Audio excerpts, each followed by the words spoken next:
विशिष्ट गति लेखन निर्देशिका। अभ्यास 41। गति 100 शब्द प्रति मिनट। स्टार्ट। विश्व के कई देशों में भारत का महत्वपूर्ण स्थान है। विराम। हम किसी भी दूसरे देश के आंतरिक मामलों में हस्तक्षेप नहीं करते, ना ही अपने देश के अंदरूनी मामलों में दूसरों का हस्तक्षेप पसंद करते हैं। विराम। इसलिए भारत ने गुट निरपेक्षता के सिद्धांत पर चलते हुए विश्व को पंचशील एवं शांतिपूर्ण सह अस्तित्व का नारा दिया है। विराम। अंतर्राष्ट्रीय सहयोग बढ़ाने के लिए भारत ने महत्वपूर्ण काम किया है। विराम। चाहे संसार में विराम संधि का मामला हो, चाहे युद्ध बंदियों को छोड़ने का सवाल हो, चाहे महामारी से मानवता को बचाने का सवाल हो, चाहे उपनिवेशवाद को इस दुनिया से खत्म करने का सवाल क्यों ना हो, भारत सदैव ही प्रयत्नशील रहा है।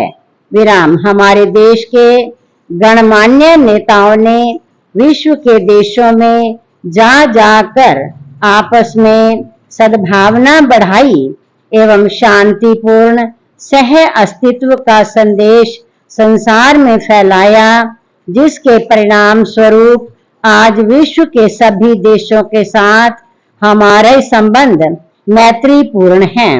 विराम। हमने अनेक पिछड़े देशों की उदारता पूर्वक सहायता भी की है। विराम। इसके साथ ही साथ विश्व के अनेक देशों की हमने हर प्रकार से विपत्ति के समय मदद की है। नया पंचवर्षीय योजनाओं के द्वारा भारत ने चहुमुखी प्रगति की है और अभी भी इस देश के विकास के लिए पंचवर्षीय योजनाओं का ही सहारा लिया जा रहा है।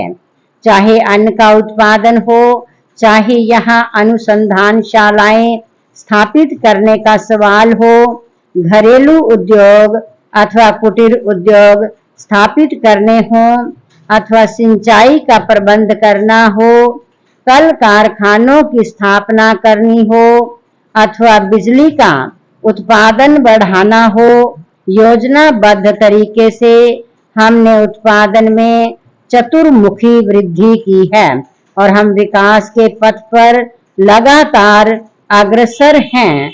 इसका श्रेय हमारे देश के कर्णधारों, कार्यकर्ताओं एवं श्रमिकों को जाता है। विराम। हमारे राजनेता, राष्ट्र अध्यक्ष एवं राज्यसभा के सदस्य भी विदेशों की यात्रा पर जाते रहते हैं और वहां हमारे राजदूतावासों के निमंत्रण पर उन देशों की जनता के साथ भारत की मित्रता बढ़ाने के लिए विभिन्न देशों की यात्रा करते हैं। आज संसार के बड़े बड़े राष्ट्रों में हमारी राष्ट्रभाषा अथवा राजभाषा, हमारे राष्ट्र गौरव, राष्ट्रगान अथवा राष्ट्रगीत का बड़ा आदर किया जाता है। उसी प्रकार हम भी उन देशों की भाषाओं, संस्कृति अथवा विचारों का आदर करते हैं। विदेशों में भारत के राजदूतावासों पर हमारा राष्ट्रीय झंडा लहराता है, उसी प्रकार भारत में विदेशी राजदूतावासों पर भी विदेशी झंडे लहराते हैं। पैरा। भारत राष्ट्रमंडल का भी सदस्य है, जिसमें एशिया के अनेक देश सम्मिलित हैं। इनमें भारत, पाकिस्तान, श्रीलंका आदि भी हैं। वहां अनेक महत्वपूर्ण प्रश्न उठाए जाते हैं और बहुमत के आधार पर निर्णय लिए जाते हैं। कई देशों के प्रतिनिधि इस प्रकार की बैठकों में भाग लेते हैं और अपने अपने देश का दृष्टिकोण वहां प्रस्तुत करते हैं।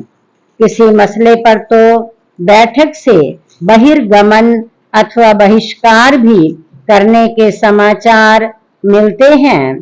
इसी प्रकार विश्व के अनेक संघ अथवा महासंघ हैं जिनमें आपसी महत्व के कार्यक्रम पर विचार किया जाता है। संयुक्त राष्ट्र संघ विश्व का सर्वोच्च संगठन है।